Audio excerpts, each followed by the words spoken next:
আয়াত ৩৫। الذين يجادلون في آيات الله بغير سلطان أتاهم كبر مقتا عند الله وعند الذين آمنوا كذلك يطبع الله على كل قلب متكبر جبار। অনুবাদ: যারা নিজেদের কাছে তাদের দাবির সমর্থনে কোনো দলিল প্রমাণ না আসলেও আল্লাহর নিদর্শনাবলী সম্পর্কে বিতণ্ডায় লিপ্ত হয়, তাদের এ কাজ আল্লাহ ও মুমিনদের দৃষ্টিতে খুবই ঘৃণার যোগ্য। এভাবে আল্লাহ মোহর করে দেন প্রত্যেক অহংকারী, স্বৈরাচারী ব্যক্তির হৃদয়ে। ১ তাফসির ১ নং ফুটনোটের বিবরণ, অর্থাৎ বিনা কারণে কারো মনে মোহর লাগিয়ে দেয়া হয় না। যার মধ্যে অহংকার ও স্বেচ্ছাচারিতা সৃষ্টি হয়, লানতের এ মোহর কেবল তার মনের ওপরেই লাগানো হয়।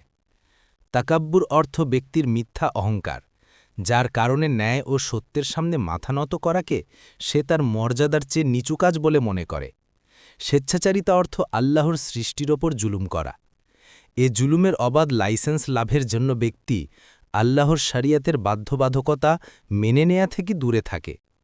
ফিরআউন ও হামানের অন্তর যেমন মুসা আলাইহিস সালাম ও মুমিন ব্যক্তির উপদেশে প্রভাবান্বিত হয়নি, এমনিভাবে আল্লাহ তাআলা প্রত্যেক উদ্ধত স্বৈরাচারীর অন্তরে মোহর এঁটে দেন, ফলে তাদের অন্তরে ঈমানের নূর প্রবেশ করে না এবং সে ভালো-মন্দের পার্থক্য করতে পারবে না।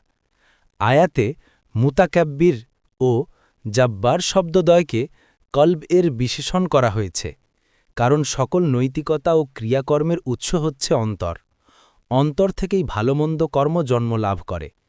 এ কারণেই হাদিসে বলা হয়েছে, মানুষের দেহে একটি মাংসপিণ্ড অর্থাৎ অন্তরে এমন আছে যা ঠিক থাকলে সমগ্র দেহ ঠিক থাকে এবং যা নষ্ট হলে সমগ্র দেহ নষ্ট হয়ে যায়। বুখারী ৫২, মুসলিম ১৫৫৯।